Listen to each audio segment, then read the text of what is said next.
Hey, Coach, it's Trevor from the CUTigers.com here. Ches Malusi, he's got 2 touchdowns in the last 3 games. Has he? Duke's had a nice run on Saturday as well, but has Ches kind of elevated to maybe like a 3A with Rencher in terms of the pecking order? Oh man, they're just all kind of right there together. I got confidence in all of them. I don't really have a pecking order. Other than those first 2 guys right now, and the rest of them, we trust them and try to get them in there. And I always ask Tony, hey, who's your first guy you want in there? I try to help him with the rotation down the field, but those guys have all taken advantage of their opportunities. Ches, really pleased with him. He's run hard. He's gotten better and better. He's still cleaning up a few things protection-wise. Dukes has taken advantage of his opportunities. He's going to be a good player. And then Kobe is a easy guy to fall in love with when you watch him run the ball. He's a very natural runner, physical, got a great presence and demeanor to him, and he's a exciting young player for sure. So we got a good group.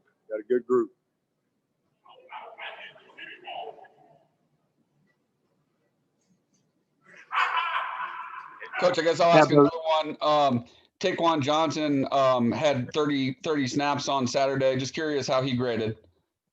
Solid. That whole second group is getting better, and Taquan is a really promising young guy. I mean, moving him over there. Obviously, we didn't get a chance to finish spring practice or anything like that, and didn't really have a normal summer. But I'm really proud of him. I mean, he's a work in progress, and he's a redshirt freshman. But he's one of the most powerful guys we've ever had come through here.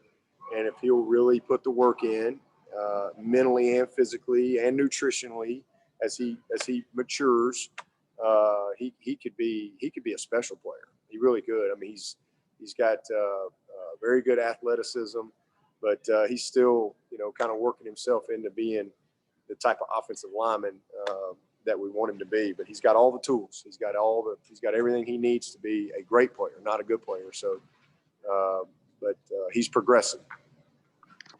Dabo, this is Larry Williams. Speaking of freshman offensive lineman, Walker Parks, is it odd for a freshman lineman to come in at left tackle in a drive and then play right tackle in the same drive as I think he did in the second quarter Saturday?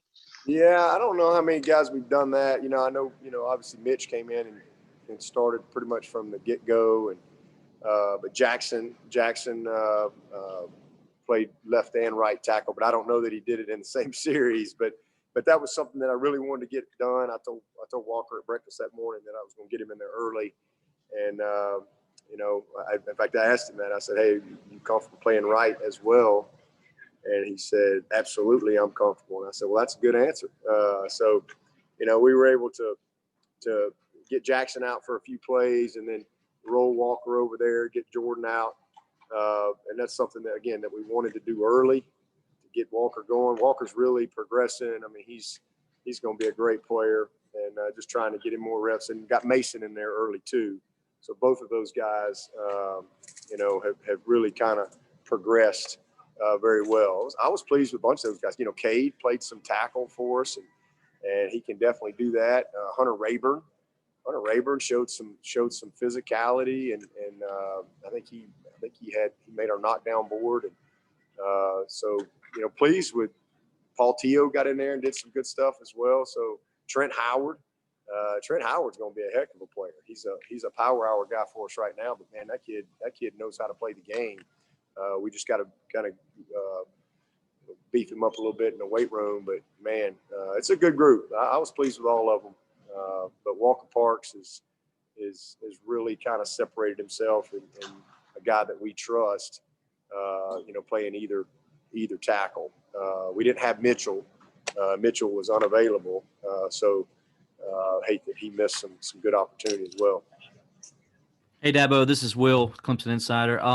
How did Tyson and DJ progress the last 2 days here in practice?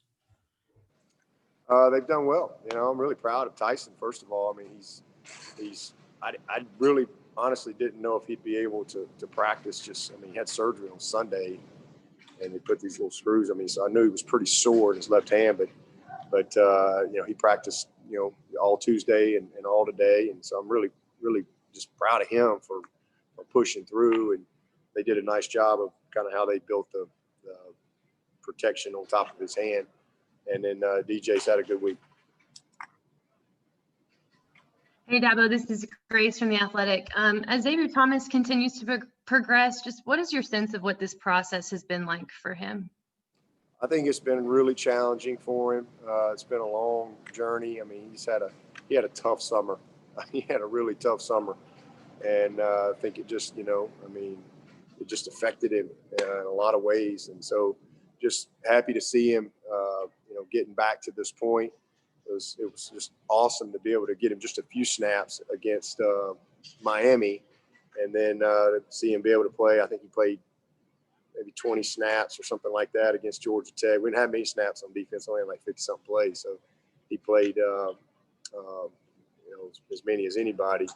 But that was a great next step for him. But he's still working himself back into, where he needs to be. He's still getting his body back where he needs to be. But even not 100% physically, he's still a gifted football player. And so he's a work in progress. But I love his mindset. He's really I think turned the corner. And I just watched him out there today. I mean, Tuesday, Wednesday practices are tough around here. They're not easy, but this is where you get better. This Tuesday, Wednesday practices, if you have a game rep mentality, that's how you get better.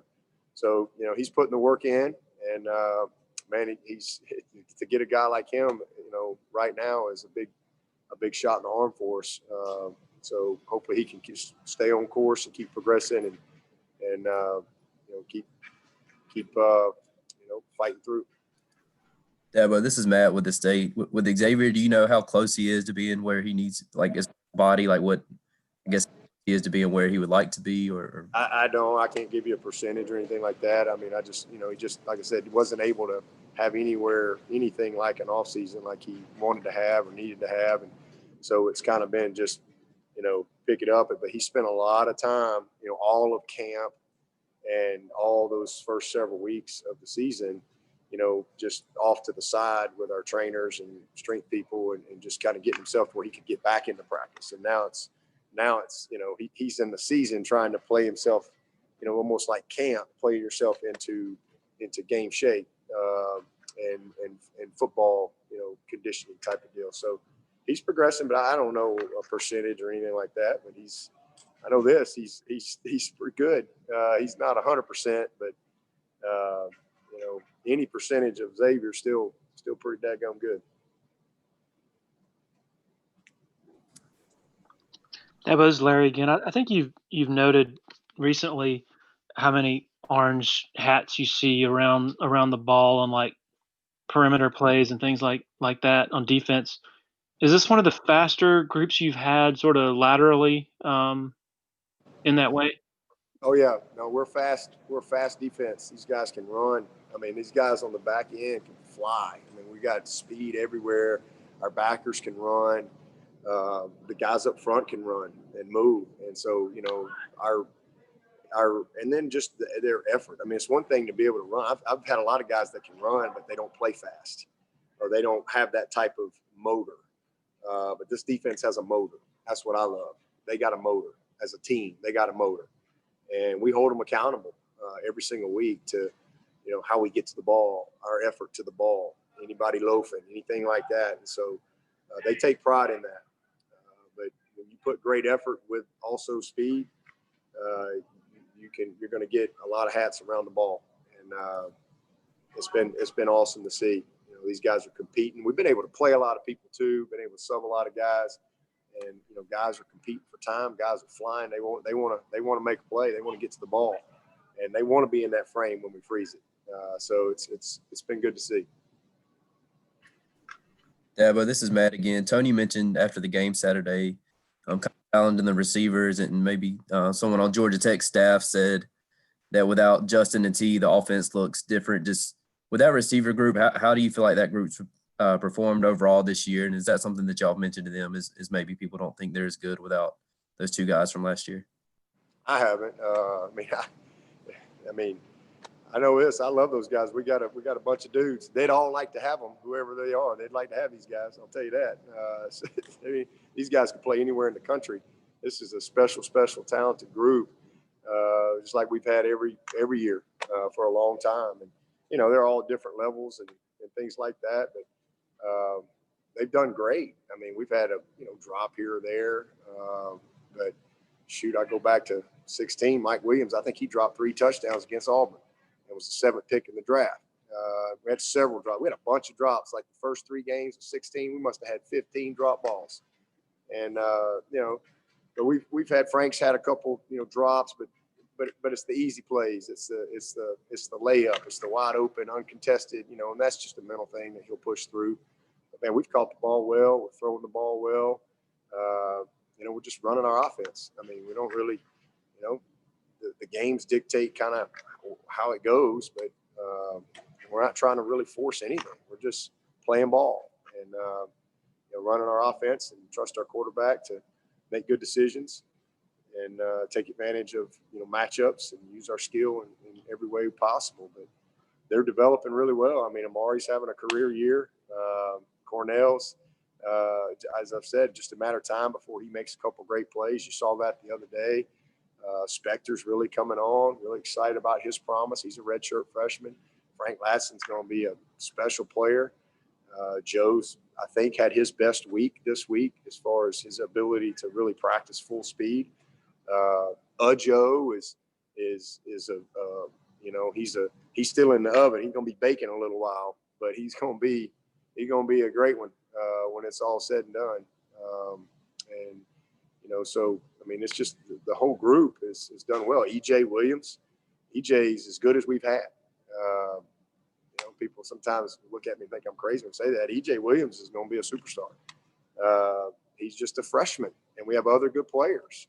So they're all young and growing up and learning. And Grish is doing an awesome job.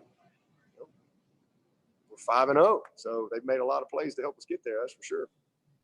Hey, Dabo, this is Will again. Want to just kind of ask you, because the Big Ten is starting up this weekend, and there's a lot of talk about, if they can get to 8 games or not. And just wanted to get your opinion more than anything. If they were only to play 6 games in one of those 2 conferences, as opposed to you guys playing 12 and you match up against one of those teams in a playoff game, would there be a disadvantage for you guys considering the injuries and stuff that go on during a normal case of a season? Would that be a disadvantage for the team that played 12 games or a team that played 6 games? Yeah, I don't really care. I don't have an opinion on it. I mean, I just hope we're there, and whoever. That's why they have a committee to sit around and talk about all that stuff. They put me on the committee that I can offer up my opinions and all that, but I just care about Clemson, and if we us handling our business, and hopefully, we can find a way to get there. That'd be a blessing. We'd be happy to play anybody that they want us to play. Hey, Coach, it's Trevor again.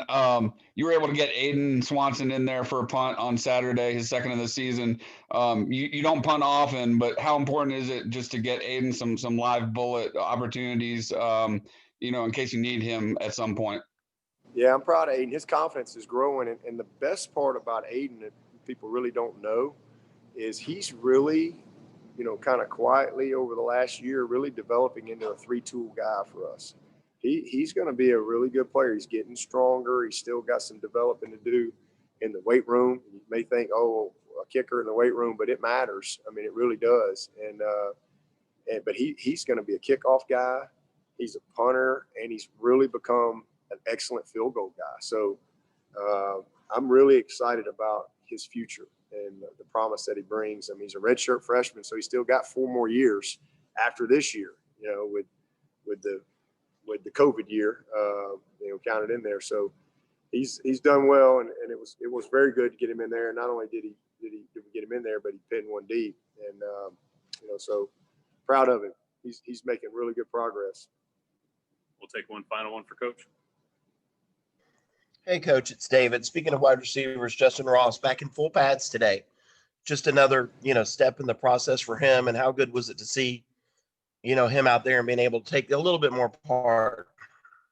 awesome. I mean, so he was full pads yesterday and today, and he did all of our individual, all of our receiver work, all of our routes versus air. And I mean, man, you forget how special he is. I mean, but it was just, it's just amazing. I mean, he ran a double move out there today. And I mean, his ability to plant and cut and change direction, his hips are, I mean, it was just awesome to see, him, because he's violent when he cuts. And I didn't see any hesitation in him at all. You'd never in a million years know that he's been dealing what he's been dealing with. So I'm just really, really happy for him. I know he was a little sore today because he hadn't worn shoulder pads in a long time, but I'm really happy for him and just hopeful that, the good Lord will bless him with some good news in December.